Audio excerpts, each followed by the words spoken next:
Coming in on the Locked On Senators 2023 NHL Draft Rankings at number 36, we're going back to the U.S. National Team Development Program, and it's centerman Danny Nelson. Yep, Danny Nelson, a big kid at 6'3", 203 pounds. He's a left shot forward. In 62 games, he had 21 goals, 26 assists, good for 47 points. And this is an interesting player because we've talked a lot about all the US and DTP guys, and he kind of flies under the radar a little more than those high-profile guys. But that's not to say that he doesn't have his spot and things that need to be highlighted about him, because he plays a little bit different than some of those top-line players. Yeah, he's the 5th US NTDP player on our list out of the top 36. He was put in a more defensive role on that team, right? They had their top line center was Will Smith, then they had Oliver Moore, and then as a more kind of penalty killing, physical kind of specialist, they had Danny Taylor, left shot, as you mentioned. The points are there. He's committed to Notre Dame. That's a good school to be going to as well. And Craig Button sees him as a first-round talent. Greg Button has him at 28th overall on his rankings. Scott Wheeler all the way down at 50. Well, how about in between? Corey Pronman, I guess a first-rounder now too, now that Seattle's in the mix, 32nd on his rankings. And then Chris Peters and Elite Prospects both agree that he's 43rd on their list. Pilsy, what is the number one attribute you're acquiring when a team drafts Danny Nelson? Nice. You corrected yourself there. You said Danny Taylor the first time. Oh, my guy, Belleville goalie coming from the KHL. But yes, Danny Nelson. The surface. Yeah. So like you mentioned, he's going to University of Notre Dame next season. That'll be interesting. One interesting note I found about him, Ross, is Pronman had this in his little pieces. He played center and the wing this year, so versatile. But he was playing defense in high school. And that's not that long ago for a kid that's about to enter his first year into college. So I would love to learn more about what caused that switch that late in his development. But you know what? I look at this as a positive spin zone, because this is a kid that's going to understand the game from all 5 positions on the ice, other than, maybe he played tendy as a kid. I don't know. But it provides you that hockey sense to know, how to defend better, what defenders might be thinking, and things like that. So I think that's great.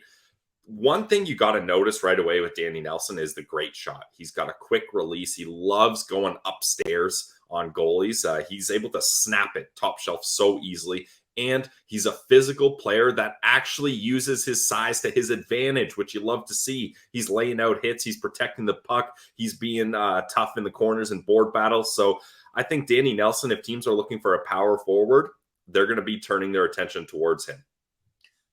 I love how he plays physically. That's something that I think is missing from a lot of the kids that we're talking about throughout this whole draft prospects, and another one coming up today where he has the size, but you're just waiting for him to physically dominate a game, which Danny Taylor can do. Pro built. You talked Danny Nelson. You did it again. Are you serious? I figured it out. Danny Taylor is his alter ego. You said maybe he played goalie. Yeah, there you go. That's what it is. Danny Nelson. My goodness. Danny Nelson. I'm just going to call him Daniel Nelson. Hey, we'll go with his official name. Gold medal winning player with the World Under 18s. August 3rd birthday, which makes me feel old because he was born a day before my 13th birthday. But when you talk about what he brings to an NHL organization, it's depth. Like, I don't think you're going to see him as a top 6 upside type player, but if you have already a skilled prospect, well, like an Anaheim, I know they already have Nathan Gaucher, but Nathan Gaucher would kind of be a bit of a comparable, I think, in a sense of you're looking at overall, he's going to be kind of a defensive matchup type centerman at the next level. And I think he's going to need 3 or 4 years even at school, but you're looking at a player that if you have that skill development player in your organization, he could be a guy that your scouts or your development coaches are just begging to get their hands on because the tools are there. You mentioned the shot, great in transition, can turn defensive plays into offense super quick. The games that EP tracked, they had him at a 95 percentile in his transition play. So I think that when you're looking at offensive type player, the best offense is a good defense sometimes. And Danny Nelson can come through in the clutch when that's the type of game that needs. And I think when the games get get harder and tougher later in the year, this is the type of player that will step up and have a big goal that can send your team to the next round or whatever the case may be. When the temperature gets turned up, he's the guy you want on your third line.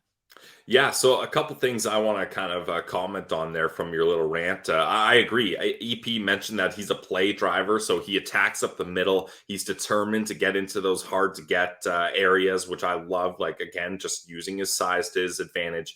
And then you mentioned that what type of team would draft him. The idea I had, Ross, for this is I'm looking at a team that is on the cusp of making playoffs. So for the Locked On Senators podcast's sake, let's say the Sens, right? They're right there. And then 2-3 years down the road, when he's NHL ready, you can plug him in as a bottom six guy on an ELC and save some money and spend that money elsewhere, knowing that, hey, this guy is not gonna burst out offensively, but once he develops a little bit more, he's got that size, he plays physical. This is a guy we can see playing in our bottom six, and we can get him on the cheap. And that way we can put more money towards our goaltending, more money towards our top six, towards defenders, all those kinds of things. So I actually think it's going to be a team that is closer to playoff contention that looks at a Danny Nelson, because they're going to already have top six guys locked up. You don't need that. But with the salary cap, you need a couple guys on your team on entry-level contracts. And I think Danny Nelson is a perfect candidate for that. And it's going to be a slow and steady progression for Danny Nelson because he's going to Notre Dame, but not this year. It's 1 year beyond. So he'll be. Oh, really? Oh, okay. And he was only at the program for 1 year as well. He joined late. He only played 11 games, not this past, but the year before. And from this scout told EP, like, hey, you have him at 53. He thinks he's going to go much higher than that. He can skate. He's got good offensive skill. Going to be a steal of the draft in 5 years, he says. This Western Conference scout said it in May, says he doesn't think he'll sneak into the first round, but really early in the second round, we're going to see that Danny Nelson comes off the board. Now, Danny Nelson, who does he model his own game after?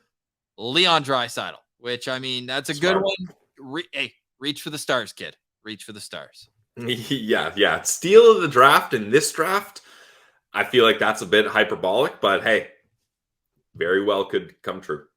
Where do you like him? I know you said the type of team. Like, I know that they don't have any picks, but like, I know Tampa's taken like these big centermen before Finley comes out, but that's the type of team I think would love to have him. Yeah, Tampa is a perfect example. Yeah, a perfect example. I see him going in the mid-second round. I would be very surprised if he goes in the first. Thing is, the Tampa Bay Lightning don't have a first, second, third, fourth, or fifth round draft pick.